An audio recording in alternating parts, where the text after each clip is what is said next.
My dear Lagosians, as our campaigns come to an end, it is with the deepest sense of gratitude and humility that I address you today. First, to thank you with all of my heart for the love and support you have shown me over this election season.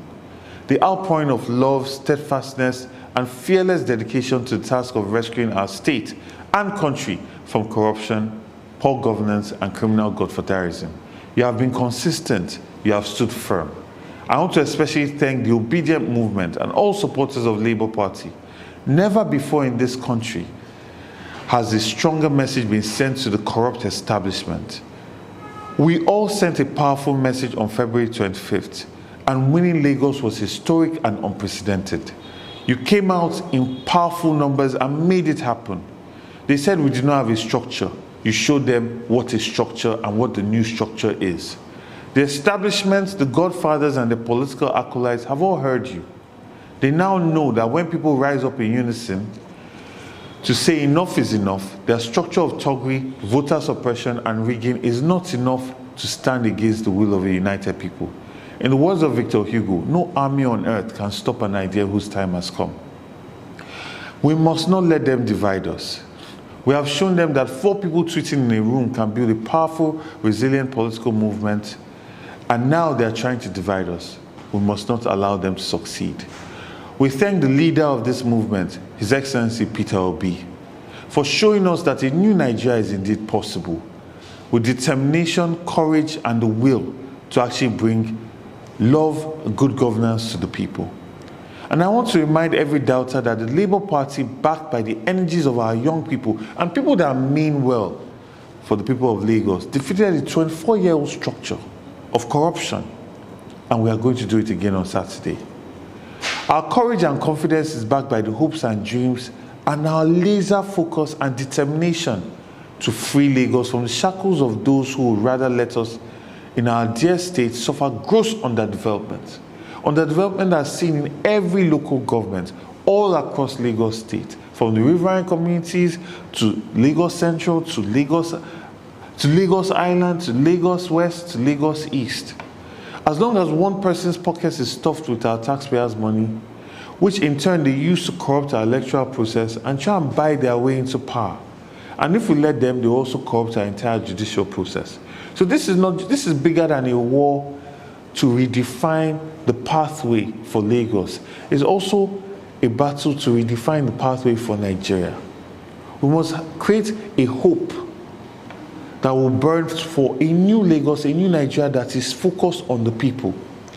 When our opponents realized that they could not match us in terms of competence or character, or even accountability or transparency, they avoided all the debates, over 5 debates.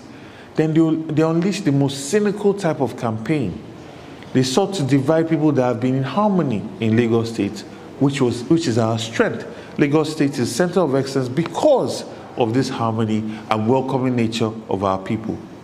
But they tried to divide this through ethnicity and bigotry. Every Nigerian family, every family in Lagos has a child born across tribes. Intermarriage. Every Nigerian family has a child who grew up outside the country and as such will not speak the language fluently. Every Nigerian family has married outside their tribe. Does that invalidate the personhood of those children or grandchildren? Never. It is known that we go out of our way to welcome and confer Nigerianness on our sons and daughters of Nigerian origin, no matter where they are located. Lagos, since the turn of democracy, has been governed by a person who is not indigenous to Lagos. The first Fourth Republic governor of Lagos is married to an Ishekiri woman. His son is married to an Igbo woman just like me. I will never question the personhood of his grandchildren. Nobody in their right mind would. Yes, my personhood and fitness for office has been questioned solely for politics. Dirty politics.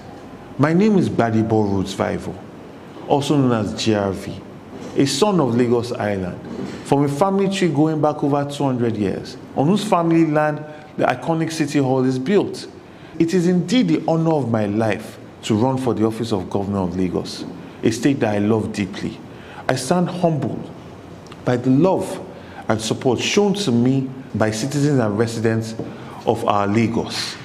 And this reminds me every day that wherever we come from, we are one, united by the indomitable spirit of Lagos, a spirit that perseveres despite all the 4 hours of traffic, despite the agro intimidation and harassment. We still move forward, and we created the biggest, 4th largest economy in West Africa and Africa as a whole.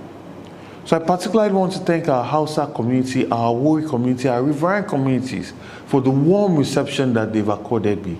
I want to assure them that with my government, every community will feel and know what it is to be seen, acknowledged, and provided for by the government. Our opponents know their plan to divide us has failed. They failed because that is not what Lagos is built on. They failed because they underestimated the resolve of our people who are heading to the polls to speak with one voice that enough is enough. To our Aboriginal Lagosians, I hear and assimilate the concerns you have over the hold on Lagos State. And to address such, I shall be submitting an executive bill to Lagos Parliament seeking to make it mandatory that 60% of all appointments into the State's Executive Council and into the Director's Cadre in the civil service, whilst being primarily based on merits, must give priority to persons of Aboriginal descent in Lagos State. I shall also cause the Attorney General to constitute a judicial commission of inquiry into all land acquisitions done by Lagos State in the past 24 years, principally with the intention of ensuring that justice and equity is brought to bear in the administration of land resources in Lagos State. The good people of Ekpe, where the Tinubu hegemony has grabbed ancestral lands with impunity and sold them as beneficial owners without due process or compensation being paid to the aborigines, we have heard your cries and we are coming, and we are touched by your pains. To the Ogu people of Badagry, we do not believe you are any less Lagosian than the stranger that Lagos has nurtured for 24 years and under whose watch your lot has become progressively worse.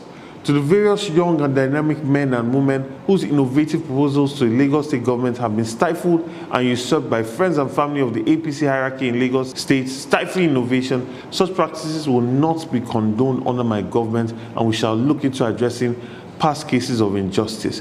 Our government will focus on pushing innovation and creating a government of the day and the future. The APC government of the last 24 years has primarily offered Lagos tokenism, fear and intimidation. Tokenism by doing token projects here and there to give the impression that they are doing something, which they do primarily as jobs for the boys at 4 times the real cost. They propagate fear and intimidation, as currently you are getting rumors, Uru Festival, videos being put out intimidating voters. But if they have done their work, they will feel no need to harass or try to suppress votes. And this lie that they've made to the civil service that I will sack them is completely false. In fact, my plan is to ensure that we pay the civil servants a living wage so that we reduce the potential for any bribery and corruption in the system.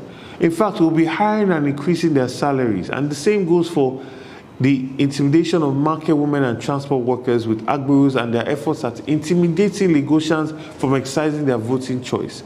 All these will stop with my government. We are aware of the plans of our opponents to disrupt the electoral process using thugs. We have also noted the declaration of Oro Festival in various parts of Lagos, a clear attempt to scare Lagosians away from coming out on election day in order to suppress votes. I also understand that many Lagosians are thinking about the situation and are worried about their personal security on election day. Let me use this opportunity to reassure you, my people. I and my team have spent the last week interfacing with leadership of the security community all across Lagos State. These meetings have additionally helped us as stakeholders to understand the election process and improve it with intelligence available and make that intelligence available to our security forces in order to help them do their part to ensure that we have a safe election day. We say again emphatically, we will resist any form of intimidation or harassment on Saturday, because our votes must count. Getting everybody safely to and from the polls is a responsibility that I take very seriously. And to anyone looking to disrupt the elections, which include voting and result collation, I urge you to have a rethink. A new government is coming to Lagos State, and we will not look away from established cases of electoral violence as has been done in the past. The liberation and rebirth of a new Lagos is now. It is time for our Lagos, and this birth comes on Saturday. Exciting days lie ahead, and all that's required of you is come out and do your part on Saturday to elect new leadership for our beloved state, and I'll surely do my part to ensure that those votes count. Thank you, and God bless Lagos State, and God bless you as we create our Lagos. Thank you.